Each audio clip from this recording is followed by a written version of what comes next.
I am Dr. Sharifah and I am endometriosis subspecialist, currently working in Hospital Picasso.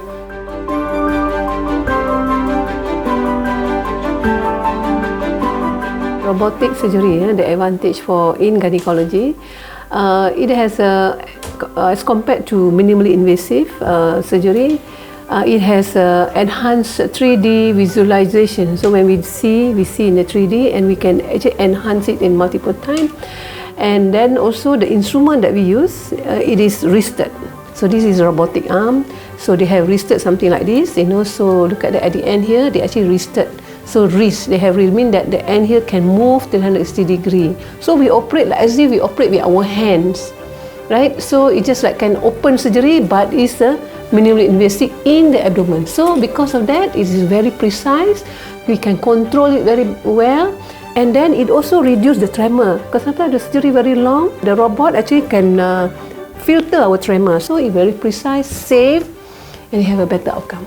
Because it is minimally invasive, so it gives the patient a faster recovery, less tissue injury, and then less painful, and also minimal complications. I think the most important thing is that for patients who require fertility enhancement, so they are better, and then we can give fertility sparing and also nerve sparing.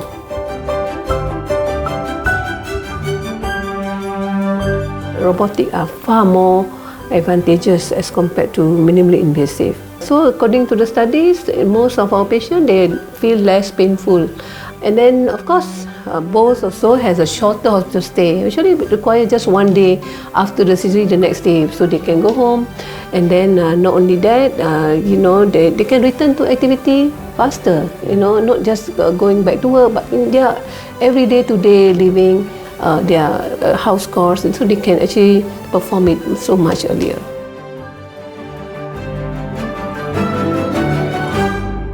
You know that we have almost the highest numbers of robots in Malaysia as compared to the whole Southeast Asia combined. So we have almost 20 robots now deployed in the whole country as compared to 59, in Southeast Asia. So mean that we still have the largest shares, and then we have more and more surgeons now being trained as robotic surgeon, not only in Europe but also in gynecology.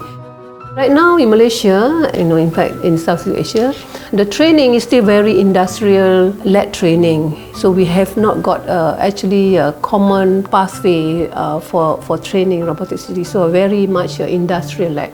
So of course there's training involved usually in 4 steps.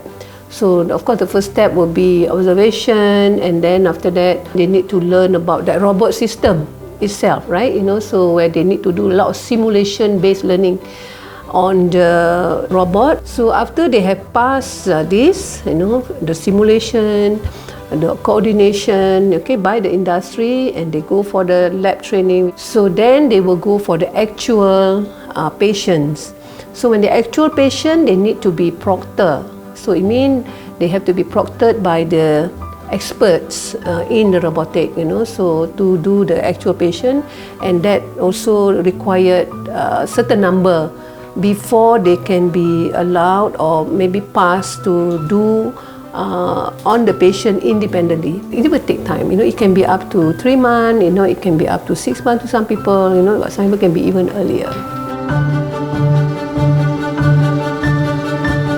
Of course, there's a lot of more modification in the future in the current now, right? But now the robot is very bulky, right? So eventually they will become slimmer and become more sleek, and then then now we have multi-ports. So maybe in the future there will be single port. They're already single port actually, but maybe not widely used, but it's already there, single port. Robot surgery is not a trend, it's not a hype, but it's a tool to make our surgery better. It doesn't teach us how to do surgery, but for those who already do surgery, for the expert, it makes you a little bit more expert, more precise, give you more quality. So this is what robot is all about. That's why it is not needed for all cases, because we can do best also in many cases. But it's best to be done, or maybe very valuable in complex surgery, when laparoscopic surgery are more difficult, and then this will give us a better outcome, more safer surgery, and be more complete surgery, especially in cases of deep endometriosis. We have to use this responsibly, okay, because it's a higher cost on the patient, so mean that must be a proper case selection.